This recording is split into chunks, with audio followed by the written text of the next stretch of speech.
Je crois aux forces de l'esprit. Bonsoir et bienvenue, vous êtes au bon endroit, au bon moment, pendant le 20h sur France 3 Corse via Stella, évidemment. Le gouvernement turc a finalement reculé devant le tollé suscité par son projet de loi prévoyant l'annulation des condamnations de certains auteurs d'agressions sexuelles sur mineurs qui épouseraient leurs victimes. Selon des associations turques de lutte contre les violences faites aux femmes, 1160 femmes ont été tuées en Turquie entre 2012 et 2016, dont 223 en 2016. Nous résistons, nous gagnons en résistant, scandaient les 2000 manifestants à Istanbul vendredi 25 novembre pour défendre les droits des femmes. Nous résistons, nous gagnons toujours en résistant. Les titres de votre 20h. La crise des réfugiés, le vieux continent est-il encore le symbole des droits de l'homme? Nous en parlons avec les journalistes Sébastien Pisani et Thomas Brunel.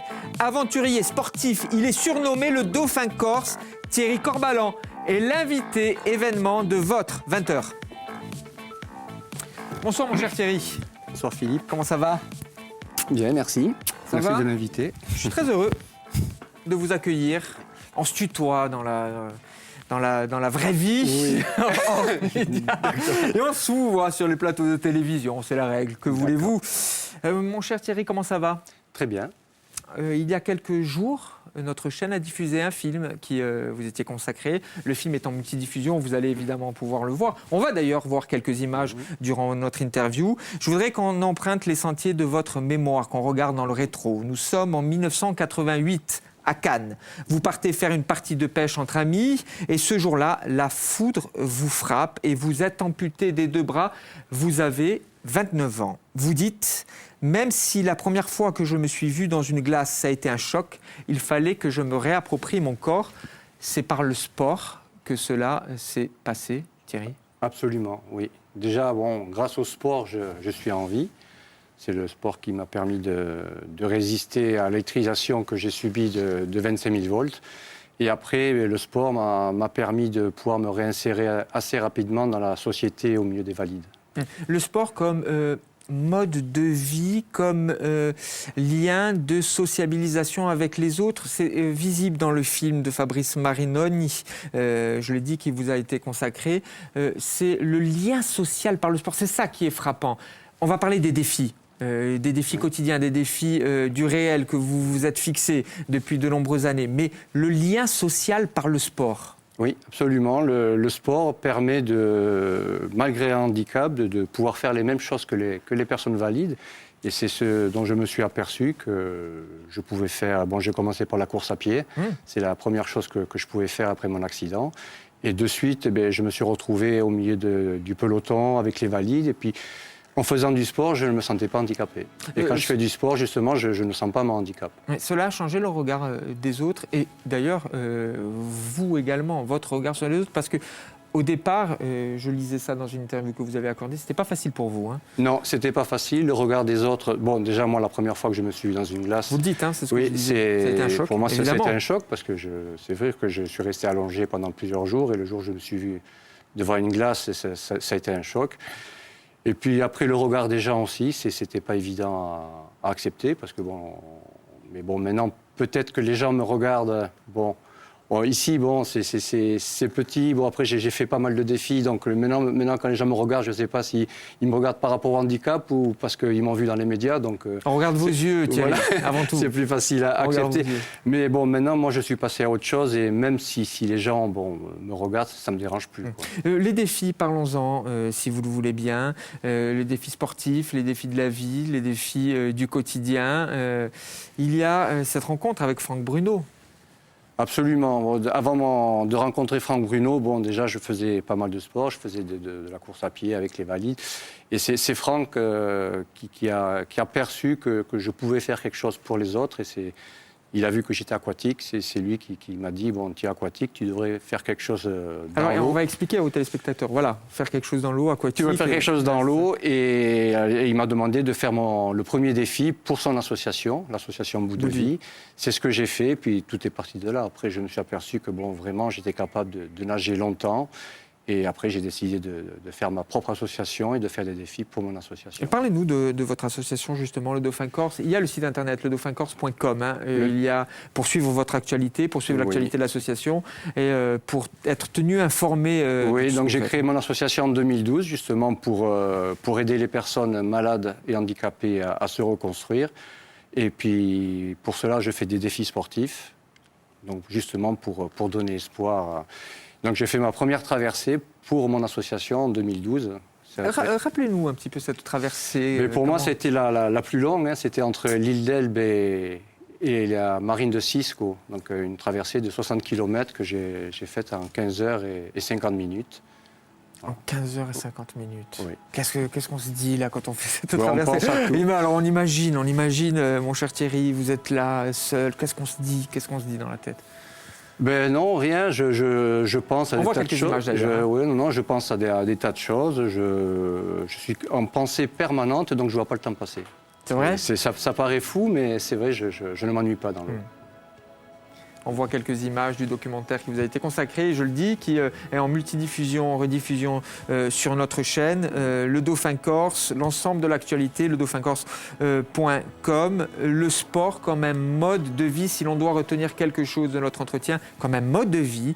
Et également comme cette idée que le sport favorise toujours le lien social, favorise toujours la rencontre vers l'autre, la rencontre à l'autre, Thierry Corbalan. C'est ça qui est le fil d'Ariane. Hein. Oui, absolument, oui. Le sport permet de rejoindre des équipes, de faire des connaissances, puis de faire la même chose. Et puis c'est une hygiène de vie. En plus, c'est bon. Le sport, on est obligé de faire attention à son hygiène. Et voilà, puis on est peut-être en bonne forme. Vous après. m'emmènerez avec vous pour pas faire de des souci. défis. Je suis pas sûr. Je suis vraiment pas sûr de tenir mon cher Thierry. C'est ça. Ça, de ce point de vue-là, peut-être que, mais c'est tout. Merci en tout cas. Je suis très heureux d'avoir bavardé avec toi, Thierry. Merci. Vraiment. Merci. Et je te dis à très vite, certainement. D'accord. Merci. Allez, à bientôt. Au revoir. Les liens entre les politiques et les journalistes, nous en avions débattu dans cette émission il y a quelques semaines. Inès a décidé d'y revenir parce qu'elle avait jugé que nous n'avions pas été au fond des choses. C'est la séquence Inès décrypte. Salut Inès, oui, tu m'as dit... Pas du tout, jamais. Thomas Brunet et Sébastien Pizan, mais voilà, non, je peux dire d'autres choses qu'ils n'ont pas abordées. Tu as décidé de nous parler ce soir de la stratégie politique qui peut s'avérer payante, taper sur les journalistes. On l'a vu il y a quelques jours. Oui. Beaucoup de politiques l'ont fait. Ils sont souvent cités en tête du classement des professions, d'ailleurs, les plus détestées de France. Je parle des... Alice. Voilà, mais pourquoi une telle défiance? En fait, c'est un petit problème d'éclairage. D'un côté, c'est un peu l'aveuglement puisqu'il y a trop de lumière. En fait, on reproche aux gardiens du jeu démocratique d'avoir basculé et du coup d'être acteurs de la société du spectacle et plus vraiment arbitres. Et puis, de l'autre côté, il y a trop de zones d'ombre cette fois. En fait, c'est que le contre-pouvoir aurait basculé du côté obscur. Et si l'on associe généralement presse libre et démocratie pour les partis antipolitiques, par exemple, ce serait l'inverse. En fait, les médias traditionnels seraient au contraire une arme de domination pour les puissants. D'ailleurs, Beppe Grillo, le chef de file du parti italien anti-système Mouvement 5 étoiles, l'affirme, les médias sont morts. Alors, on va attendre un petit peu pour la minute de silence parce que tu vas voir, il va y avoir un miracle. Alors, il y a un miracle, la société du spectacle, Guy Debord. Vous avez vu, Inès convoque Guy Debord dans ses chroniques, évidemment, convoque Bourdieu sur la télévision, convoque, même sans le dire, Dark Vador également. Voilà. Plein de références. Alors, revenons au comique italien, si tu le veux bien, reconverti en politicien disruptif et populiste. Il a construit sa stratégie de campagne sur le boycott des médias traditionnels. Et cela donne des idées. Ben, le principe, normalement, c'est que Grillo zappe les apparitions télé pour mieux s'adresser directement à son électorat via son blog, qui s'est même hissé parmi les 20 premiers mondiaux en termes d'audience. Alors, c'est un site influent, certes, mais peut-être pas assez visité par les électeurs âgés de droite ou du centre que Grillo comptait bien séduire en 2014 à la veille du vote aux élections européennes. Mais le voilà soudain qui ressuscite les médias et vend son âme au diable en passant dans une émission animée par une vedette des années Berlusconi.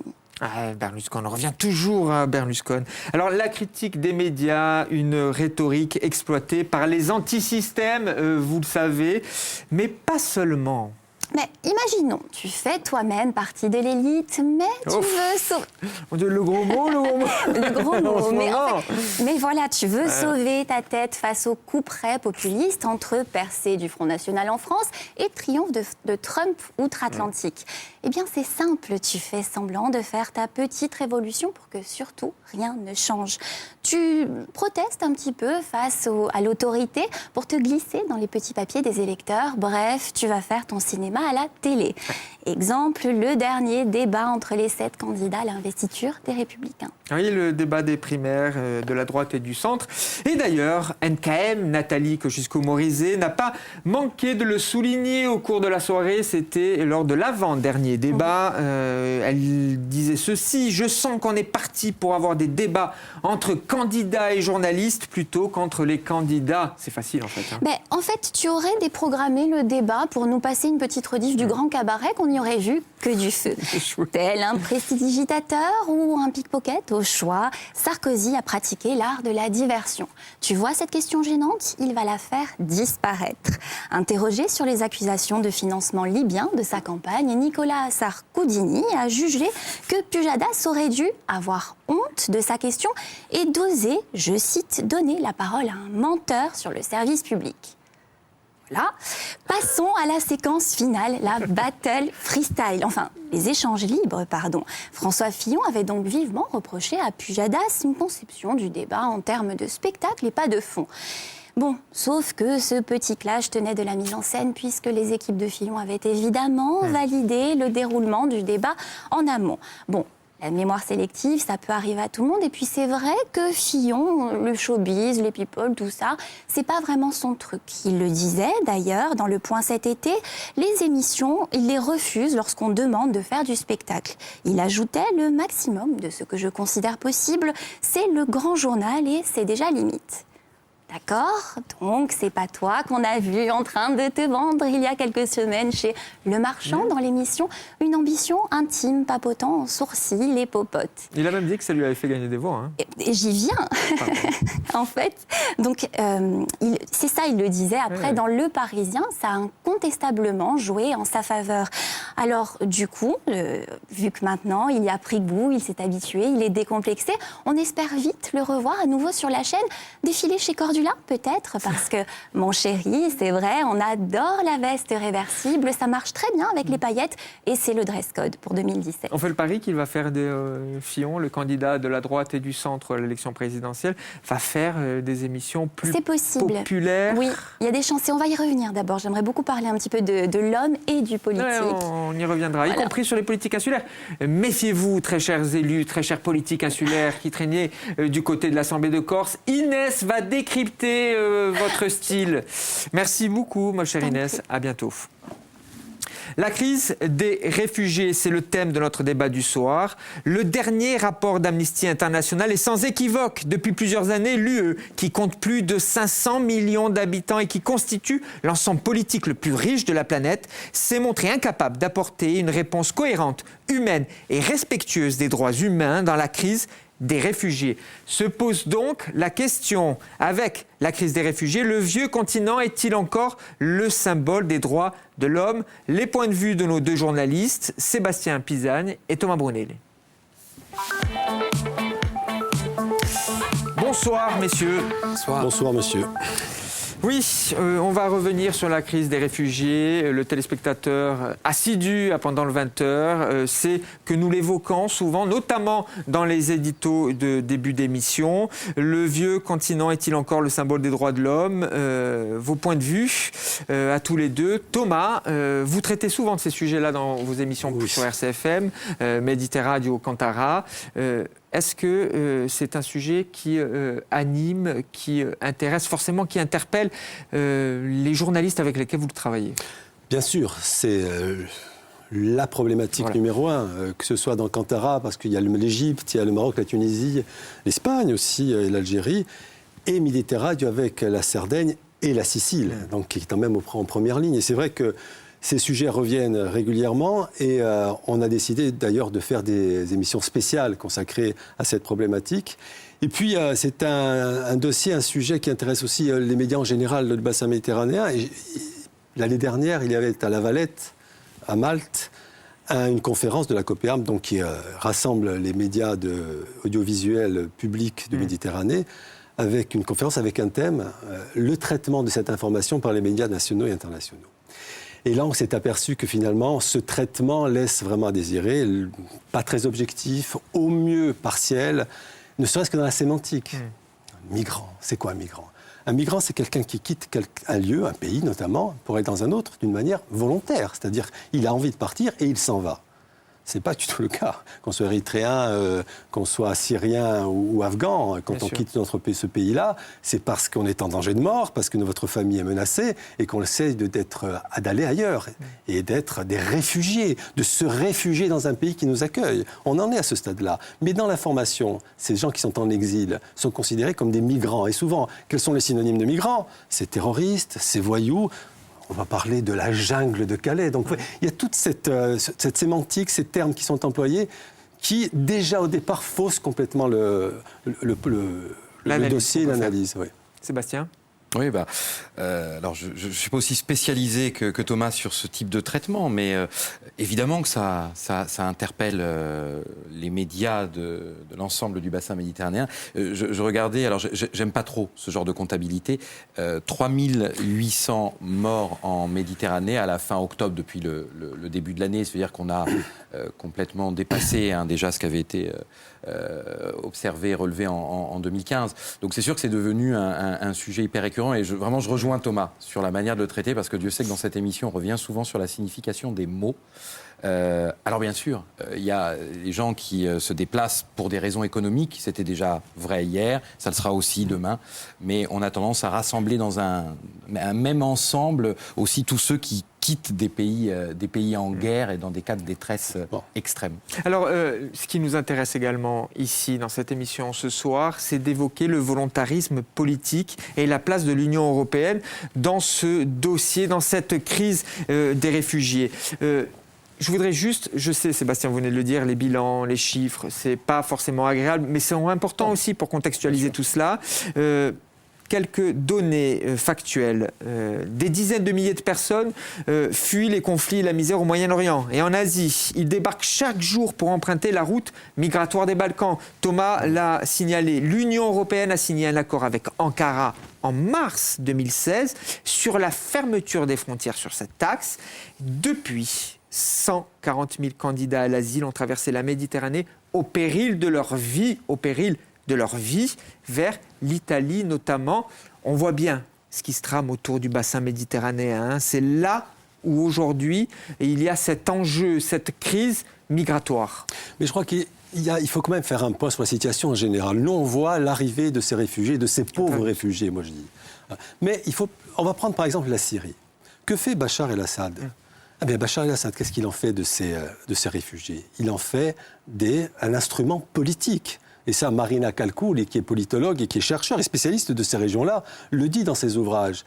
C'est un instrument politique. Alors, qu'est-ce qu'il fait ? Il bombarde à Alep, puisque c'est l'actualité, les hôpitaux, les convois humanitaires, la population civile. Que font ces gens-là ? Ils s'en vont. Donc ça vient grossir le rang des gens qui quittent la Syrie pour aller se réfugier en Europe. Mais en Europe, de voir arriver tous ces réfugiés. C'est un gros souci qui déborde même sur la politique interne de ces pays. Et on sent qu'il y a des pays, la France notamment, et la Corse aussi, où on est coupé en deux. Il y a ceux qui sont d'accord pour les accueillir, et la plus grosse partie qui... Alors, Bachar el-Assad, c'est un instrument politique, parce que c'est dans sa stratégie de guerre. Il envoie tout ce monde-là en Europe, et on s'est aperçu que cette stratégie marche. Parce qu'au début, tout le monde voulait faire tomber Bachar el-Assad. Maintenant, on veut trouver une position et un règlement diplomatique. Pourquoi ? Parce qu'on se dit que il faut qu'il arrête maintenant de bombarder pour que les gens restent chez eux. Et ce chantage, je dirais, aux réfugiés, ça fonctionne et ça fait partie d'une stratégie de guerre. Et puis alors, en Europe, en plus, une dynamique collective qui, encore une fois, est complètement en panne. Enfin, en tout cas, on essaie de s'en sortir tant bien que mal. Là, on vient de mettre en place une toute nouvelle agence européenne des gardes-frontières. C'est étonnant, on l'a fait seulement en 1 an. Normalement, en Europe, on a beaucoup de mal à faire aussi rapidement. Mais ça renvoie à ce qui se passe dans nos pays. Qu'est-ce qui se passe en Allemagne ? Merkel commence à prendre de sacrées vestes sur le plan électoral, donc elle a besoin aussi un peu de hâter le pas. Donc on voit une espèce d'Europe qui essaie de réagir comme elle peut avec son opération Triton en Méditerranée, qui au début en tout cas s'est avérée beaucoup moins efficace que Mare Nostrum. Donc sur le plan humanitaire, on fait ce qu'on peut, encore une fois. On ne va pas non plus dire qu'on ne fait rien et se flageller. Mais c'est évident que l'Europe, une nouvelle fois, à mon sens en tout cas, montre toute la difficulté qu'elle a à organiser de façon vraiment collective, rationnelle, intelligente et humaine cet énorme enjeu auquel on est tous confrontés. Et Assad réussit son coup. Est coupé d'ailleurs. L'Europe est coupée. Si on prend les pays de l'Europe de l'Est, ce qu'on appelle le groupe de Visegrad, Hongrie, Slovaquie, République tchèque, Pologne, qui ont toujours refusé cette relocalisation de 160 000 réfugiés. C'est aujourd'hui moins de 10% qui ont été relocalisés. Moi, vous savez, pour moi, ça dit beaucoup de l'époque. En 1956, il y a eu une révolution en Hongrie, terrible, réprimée par les soviétiques à l'époque. Je crois qu'il y avait plus de 220 000 Hongrois qui ont fui le pays, qui ont débarqué en quelques semaines en Autriche. À l'époque, il n'y avait pas de politique communautaire, machin. Et on a réussi à absorber ces gens-là. Aujourd'hui, on se rend compte... 56, c'était pas loin de la Seconde Guerre mondiale. Ce que je veux dire, c'est que dans les mentalités, il y a des choses qui ont changé. À l'époque, il y avait une solidarité qui se mettait en place. On n'avait pas besoin de dispositifs. On n'avait pas besoin d'argent. Il y a des choses qui se mettaient en place. Et aujourd'hui, je ne vais pas tirer sur les Hongrois. On peut comprendre aussi peut-être un petit peu... La situation économique aussi. Bien évidemment. Mais on se rend compte, voilà, pour moi, c'est pas une... Évidemment, on parle de valeurs. Bon, on invoque toujours les valeurs quand tout a foutu le camp et on essaie de se raccrocher à quelque chose. Mais c'est surtout, voilà, pour moi, synonyme d'une époque aujourd'hui qui ne sait plus faire face aux vrais enjeux. Et pour illustrer, et pour rester dans le bassin méditerranéen avec les émissions Méditerradio, il y a deux exemples qui s'opposent et qui un peu résument ce que vient de dire notre ami. Écoutez-moi, par rapport à la Sardaigne entre dans le plan gouvernemental d'accueil des réfugiés. La Corse n'y est pas dans le plan français, comme l'Île-de-France. La Sardaigne y est. Donc des réfugiés vont arriver. On aménage des endroits, notamment des bâtiments qui sont désaffectés, genre une école qui est désaffectée, on l'aménage, on la rénove pour accueillir les réfugiés. Qu'a fait la population de cette ville à côté de Cagliari ? Ils ont plastiqué cet endroit. Ça fait que, déjà, il n'y aura pas de lieu pour les accueillir. Mais c'est quoi la conséquence ? C'est que la Sardaigne va être retirée du plan gouvernemental. Et en Sicile... Alors en Sicile, c'est l'inverse. À Lampedusa, il y a 3 ans, il y avait eu un naufrage avec 366 morts. Et 3 ans après, on a rendu hommage aux disparus. Il y a eu une rencontre qui s'est faite entre les habitants de Lampedusa et les rescapés de ce naufrage, notamment des petits-enfants, dont un qui est né là-bas à Lampedusa. Il y a eu cette espèce d'union et de réunion de 2 peuples, de 2 populations, qui a fait quelque chose de très émouvant. Donc on a 2 exemples qui traduisent exactement ce qui se passe chez nous. Il y a plus de contre que de pour, mais les pour, quand même, il y a une émotion, il y a un message beaucoup plus fort. On remarquera que l'État n'a préféré ne pas... Oui, voilà, de conscience corse. Ouais. On remarquera que l'État n'a préféré ne pas installer de centre d'accueil en Corse. Il a décidé de Conscience corse, oui. Et l'Île-de-France aussi. Et l'Île-de-France, c'est vrai. Conscience corse, oui, parce que voilà, cette tradition de solidarité, de générosité. Mais bon, je veux dire, en Sardaigne, je pense que ce sont des gens très hospitaliers aussi. Non, oui, mais je pense que la majorité, j'espère en tout cas, être plus hospitalière. Mais voilà, il y a même cette stratégie un peu voilà, de mettre commettre un attentat pour justement que la Sardaigne sorte de ce dispositif. Et ça, vous l'avez évoqué avec les journalistes Complètement, dans de Méditerranée Méditerranée, oui. sur RCFM. 40 secondes pour résumer votre pensée, donner vos arguments. Cette question, la crise des réfugiés, le vieux continent est-il encore finalement le symbole des droits de l'homme? C'est avec vous, Sébastien, que je commence. J'ai toujours du mal avec les symboles. Voilà, les droits de l'homme, bon, France, pays des droits de l'homme, Europe, bon. Le problème n'est pas là. Aujourd'hui, je pense qu'il y a énormément de bonne volonté dans ces pays. Moi, aujourd'hui, ce que je vois, c'est la traduction politique qui tarde à se mettre en place de façon, encore une fois, cohérente. On est vraiment confronté à cette Europe qui a du mal à faire face à un certain nombre de défis et qui est dans ce repli. Allez, on va encore évoquer le Brexit, qui est dans ce repli. On voit bien que les peuples ont de plus en plus de mal à se retrouver dans une certaine idée européenne. Ça rejaillit notamment sur ce dossier des réfugiés. Thomas? Alors moi, je pense que d'abord, les réfugiés sont des hommes, des femmes, des enfants, des familles. J'en ai rencontré qui ont leur histoire, qui ont leur vie, qui ont leurs espoirs aussi, et qui essayent de rebondir, enfin, terme un peu moderne, mais dans cette situation-là. Et je retiens cette image du petit Elan qui est mort sur cette plage de Turquie. On en a parlé beaucoup, ça avait ému le monde. Mais un an après, qu'est-ce qu'il en reste? Il n'en reste pas grand-chose. Donc ça, c'est la première chose. Deuxième chose, arrêtez avec migrants, réfugiés, exilés. Ce sont des gens qui souffrent, qui ne sont pas partis de leur propre volonté, de leur pays, mais qui cherchent refuge ailleurs, qui sont des exilés. À nous de les accueillir. Et je retiendrai pour terminer quelques mots d'une chanson magnifique de Jean-Paul Poletti pour parler de la Corse. En Corse, on disait « Metti misem prumpiatum più » pour accueillir personne de l'étranger de passage. Moi, je veux croire encore à ça, mais quand je lis sur les réseaux sociaux ce déchaînement contre, justement, ces réfugiés, j'ai peur que notre mentalité d'accueil, d'hospitalité, de générosité de la Corse font actuellement comme la banquise en Arctique. Merci beaucoup à vous deux d'avoir débattu sur ce sujet essentiel en Méditerranée et au-delà, évidemment. Merci à vous de nous avoir suivis. Restez sur France 3 Corse Vie Astel. Je vous dis à demain, même lieu, même heure, pendant le 20h.